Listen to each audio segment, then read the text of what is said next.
So hello students, welcome back to Prakashan classes. So आज हम लोग फिर से टैक्सेशन का जो बेसिक कंसेप्ट है उसके बारे में जानेंगे। In order to start with the subject पहले बेसिक कंसेप्ट को समझना पड़ेगा।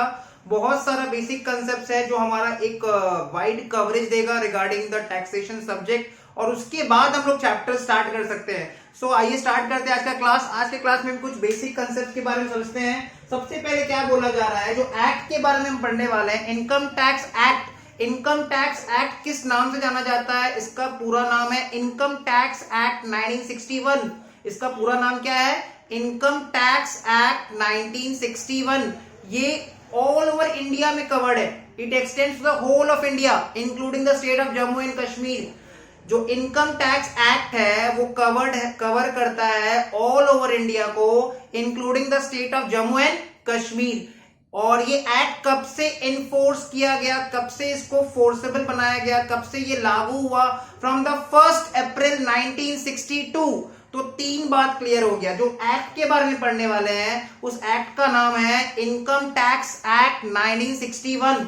जिस एक्ट के बारे में हम लोग पढ़ने वाले हैं आगे क्लासेस में, उस एक्ट का नाम है इनकम टैक्स एक्ट 1961। और ये एक्ट ऑल ओवर द इंडिया को कवर करता है, पूरा इंडिया को कवर करता है। And it extends to the whole of India including the state of Jammu and Kashmir. ठीक है, जम्मू एंड कश्मीर को भी इंक्लूड करता है। और एक बात इसमें याद रखना है कि जो एक्ट है ये कब से इन्फोर्स किया गया, ये कब से लागू किया गया? It came into force from the 1 April 1962। It came into force from the 1 April 1962। Clear? तो ये तीन बात पहले हम लोग यहाँ पे देख लेते हैं कि क्या लिखा हुआ है। फर्स्ट पॉइंट में लिखा है the act is known as income tax act 1961। तो पहला पार्ट क्लियर हो गया। इस एक्ट का नाम क्या है? Income tax act 1961। It extends to the whole of India, पूरा इंडिया को कवर करता है including the state of Jammu and Kashmir. Clear? फिर क्या लिखा हुआ है? It came into force on 1 April 1962। ठीक है, कब से ये एनफोर्सेबल बनाया गया, कब से इस एक्ट को लागू किया गया इंडिया में? It came into force on 1 April 1962। Now income tax direct tax के अंडर में आता है। Income tax is a type of direct tax. ठीक है, इनकम टैक्स डायरेक्ट टैक्स के अंडर आता है। क्यों? हमारा इनकम है तो एसएससी का जो इनकम है, एसएससी अपना इनकम के ऊपर खुद टैक्स पे करेगा। क्लियर? एसएससी और गवर्नमेंट के बीच में कोई मीडिएटर नहीं है। एसएससी का इनकम है, मेरा इनकम है, मैं अपना इनकम के ऊपर खुद टैक्स पे करने के लिए लायबल हूं। So income tax is a type of direct tax. Income tax is a type of direct tax. It is not an indirect tax. जैसे हम लोग आगे क्लासेस में सीखेंगे, goods and services tax GST, goods and services tax GST एक indirect tax है, but income tax क्या है? एक डायरेक्ट टैक्स है। अब इनकम टैक्स में क्या होता है ना, इनकम दो तरह का होता है। एक होता है नॉर्मल इनकम और एक होता है स्पेशल इनकम। नॉर्मल इनकम क्या होता है? सारा इनकम नॉर्मल इनकम है excluding special income.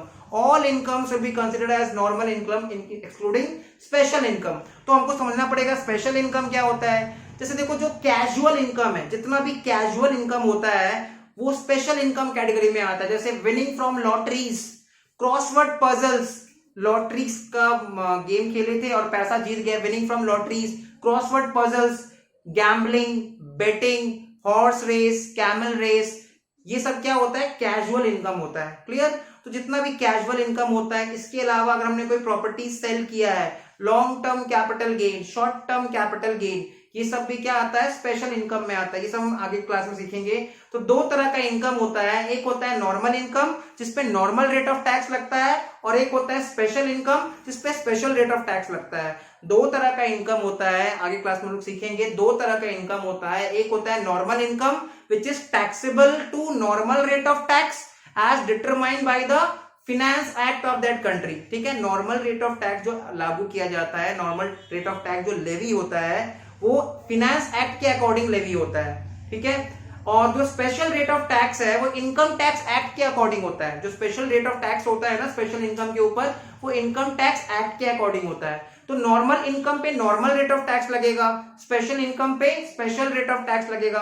Again I will repeat, normal income पे नॉर्मल रेट ऑफ टैक्स लगेगा, और जो स्पेशल इनकम है उसके ऊपर स्पेशल रेट ऑफ टैक्स लगेगा। क्लियर? तो देखो ये बात यहाँ पे पढ़ लेते हैं। क्या लिखा है? Normal rate of tax is ascertained as per the finance act. ठीक है, finance act of that country. जो नॉर्मल रेट ऑफ टैक्स है ना वो फाइनेंस एक्ट या फिनेंस एक्ट के थ्रू आएगा।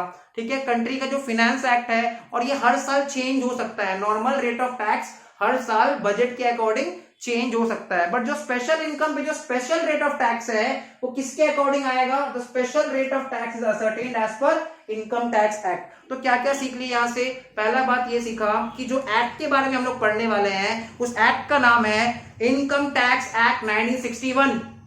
It extends to the whole of India including the state of Jammu and Kashmir and it came into force on 1st of April 1962. It is a direct tax.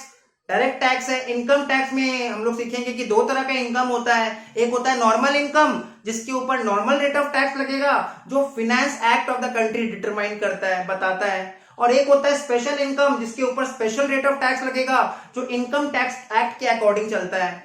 Income tax में दो तरह का income होगा, एक होगा normal income जिसके ऊपर normal rate of tax लगेगा which is determined as per finance act of that said country, and एक होता है स्पेशल इनकम जिसके ऊपर स्पेशल रेट ऑफ टैक्स लगेगा, ठीक है, which is determined as per income tax act. Clear? तो हम लोगों ने एक ब्रीफ इंट्रोडक्शन सीखा इनकम टैक्स एक्ट के बारे में। इनकम टैक्स एक्ट का नाम क्या है? The full name of income tax act is income tax act 1961। ये उसका पूरा नाम है, income tax act 1961। It extends to the whole of India, पूरा इंडिया को कवर करता है, including the state of Jammu and Kashmir. It came into force on 1st of April 1962। 1st April 1962 में ये लागू किया गया। It became applicable from 1st of April 1962। It is a direct tax. Income tax में दो तरह का इनकम होता है, एक होता है नॉर्मल इनकम और एक होता है स्पेशल इनकम। नॉर्मल इनकम पे नॉर्मल रेट ऑफ टैक्स लगता है जो डिटरमाइन कौन करता है, कौन बताता है? Finance act of that country. Clear? वैसे ही स्पेशल इनकम पे स्पेशल रेट ऑफ टैक्स लगता है, स्पेशल इनकम पे स्पेशल रेट ऑफ टैक्स लगता है विच इज कैलकुलेटेड और ascertain as per the income tax act. Clear? इसका मतलब नॉर्मल रेट ऑफ जो टैक्स है, नॉर्मल इनकम पे जो नॉर्मल रेट ऑफ टैक्स लगता है वो ओवर द ईयर हर साल कुछ सालों के बाद चेंज हो सकता है। हाँ, हो सकता है, बट स्पेशल इनकम पे जो स्पेशल रेट ऑफ टैक्स है अगर उसको चेंज करना है तो एक्ट में चेंज लाना पड़ेगा because it is determined as per income tax act. Clear? यहां तक क्लियर है? आगे बढ़ते हैं। फिर बताया गया रिलेटिव का डेफिनेशन। इनकम टैक्स में रिलेटिव का डेफिनेशन को समझाया गया है सेक्शन 2 क्लॉज 41। इनकम टैक्स में रिलेटिव का डेफिनेशन को समझाया गया है सेक्शन 2 क्लॉज 41। पहला बात तो क्लियर कर देते हैं, इनकम टैक्स में जितना भी डेफिनेशन है सारा का सारा कवर किया गया है सेक्शन 2 में। इनकम टैक्स में जितना भी डेफिनेशन है all definitions have been covered under section 2। Income tax में जितना भी डेफिनेशन है सारा का सारा डेफिनेशन कहां कवर किया गया है? सेक्शन 2 में। तो रिलेटिव का जो डेफिनेशन है वो सेक्शन 2 क्लॉज 41 में आता है। इसको सबसेक्शन नहीं बोलते हैं, इसको क्लॉज बोलते हैं। डेफिनेशन में जो ब्रैकेट लगा रहता है उसको बोलते हैं क्लॉज, ठीक है, और स्टेटमेंट में जो ब्रैकेट होता है उसको बोलते हैं सबसेक्शन। तो रिलेटिव का जो डेफिनेशन है अंडर सेक्शन 2 क्लॉज 41, रिलेटिव का डेफिनेशन, ये सब जानना क्यों जरूरी है? आगे जब सम्स करेंगे ना तो रिलेटिव का मीनिंग पता होना चाहिए, इसमें कौन कौन कवर्ड है। तो relative in relation to an individual, एक इंडिविजुअल के लिए as per income tax act 1961 relative का मतलब क्या होता है? डेफिनेशन क्या है? Relative in relation to an individual means the spouse. सबसे पहले क्या आता है? स्पाउस। स्पाउस का मतलब हस्बैंड के लिए वाइफ स्पाउस है, वाइफ के लिए हस्बैंड स्पाउस है, ठीक है। अगर इंडिविजुअल हस्बैंड है, ठीक है, अगर इंडिविजुअल एक मेल है और उसका वाइफ भी है, ठीक है, इज अ मैरिड पर्सन, उसका वाइफ भी है, तो उसका वाइफ उसके लिए स्पाउस है। सिमिलरली अगर इंडिविजुअल फीमेल है and she is married, it means उसका जो हस्बैंड है वो उसके लिए स्पाउस है। तो हस्बैंड के लिए वाइफ स्पाउस है और वाइफ के लिए हस्बैंड स्पाउस है। तो रिलेटिव का डेफिनेशन सबसे पहले क्या बताया गया है? Relative in relation to an individual means the spouse. Clear? Brother, brother भी कवर्ड है, ब्रदर भी जो रिलेटिव का डेफिनेशन में आता है। इंडिविजुअल का जो ब्रदर है ना, वेदर वो एल्डर ब्रदर है, यंगर ब्रदर है, ऑल आर कवर्ड। सिस्टर भी कवर्ड है, younger sister, elder sister, all are covered. Relative का डेफिनेशन में स्पाउस कवर्ड है, इंडिविजुअल का स्पाउस कवर्ड है, उसका ब्रदर कवर्ड है, सिस्टर कवर्ड है, एनी लीनियल असेंडेंट और डिसेंडेंट। इसका मतलब इंडिविजुअल के पेरेंट्स और उसके ग्रैंड पेरेंट्स, या फिर इंडिविजुअल के जो बच्चे हैं, चिल्ड्रन, चाइल्ड, और उसके जो ग्रैंड चाइल्ड है वो भी कवर्ड है। क्लियर? तो रिलेटिव का डेफिनेशन बड़ा ही सिंपल है। रिलेटिव का डेफिनेशन क्या बोलता है? As per section 2 clause 41, relative means and it includes spouse of the individual, brother and sister of the individual, any linear ascendant मतलब पेरेंट्स कवर्ड है और ग्रैंड पेरेंट्स भी कवर्ड है, एनी लीनियर डिसेंडेंट मतलब children covered है as well as grandchildren भी covered है of that individual. Clear. Child का डेफिनेशन कहां पे दिया हुआ है? Section 2 clause 15b। चाइल्ड का डेफिनेशन कहां पे दिया हुआ है? Section 2 clause 15b। चाइल्ड का मतलब क्या है? एक्ट में जहां जहां चाइल्ड लिखा रहेगा ना उसका मीनिंग हम लोग को इन डिटेल पता रहना चाहिए। चाइल्ड का मतलब क्या है? सेक्शन 2 क्लॉज 15b चाइल्ड का मतलब क्या बता रहा है, आइए सीखते हैं। तो child in relation to an individual, एक इंडिविजुअल के लिए चाइल्ड का मतलब क्या है? It includes a stepchild. Stepchild भी चाइल्ड माना जाएगा as per income tax act. Stepchild भी चाइल्ड माना जाएगा, ठीक है। It will be treated as same parity as an normal child, ठीक है। जैसे एक नॉर्मल चाइल्ड होता है वैसे स्टेप चाइल्ड भी चाइल्ड माना जाएगा। एंड अडॉप्टेड चाइल्ड भी चाइल्ड माना जाएगा, ठीक है। तो जो चाइल्ड का डेफिनेशन है as per section 2 clause 15b उसमें बताया जा रहा है कि जो स्टेप चाइल्ड है वो भी चाइल्ड है, जो अडॉप्टेड चाइल्ड है वो भी चाइल्ड है। क्लियर। तो ऐसा कोई भेदभाव नहीं, जो स्टेप चाइल्ड है उसको भी चाइल्ड माना गया है, जो अडॉप्टेड चाइल्ड है उसको भी चाइल्ड माना गया of the individual. It does not include grand child. Grand child जो है वो चाइल्ड नहीं माना गया है। ग्रैंड चाइल्ड आपको समझ में आता है, जैसे दादा के लिए पोता ग्रैंड चाइल्ड है, ठीक है। तो ग्रैंड चाइल्ड को चाइल्ड नहीं माना गया है अंडर इनकम टैक्स एक्ट 1961, ठीक है। चाइल्ड का डेफिनेशन कहां दिया हुआ है? Section 2 clause 15b। रिलेटिव का डेफिनेशन कहां दिया हुआ है? Section 2 clause 41। तो ये कुछ कुछ छोटी छोटी बातें हम लोग को याद रखनी पड़ेंगी।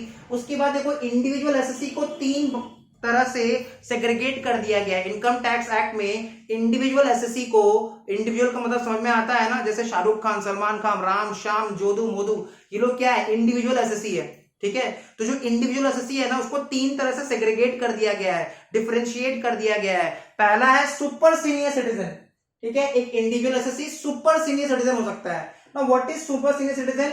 जिसका भी एज 80 इयर्स एंड अबव है, या तो किसी भी इंडिविजुअल का एज 80 इयर्स या फिर अबव है ड्यूरिंग प्रीवियस ईयर। किसी भी इंडिविजुअल का एज अगर प्रीवियस ईयर के दौरान 80 इयर्स टच कर गया या उससे ज्यादा है तो उसको हम लोग बोलेंगे super senior citizen. During previous year 2022-23, during previous year 22-23 किसी भी इंडिविजुअल का एज अगर 80 इयर्स टच कर गया, 80 इयर्स हो गया या उससे ज्यादा हो गया, 80 इयर्स और मोर, तो that will be declared as super senior citizen. Clear.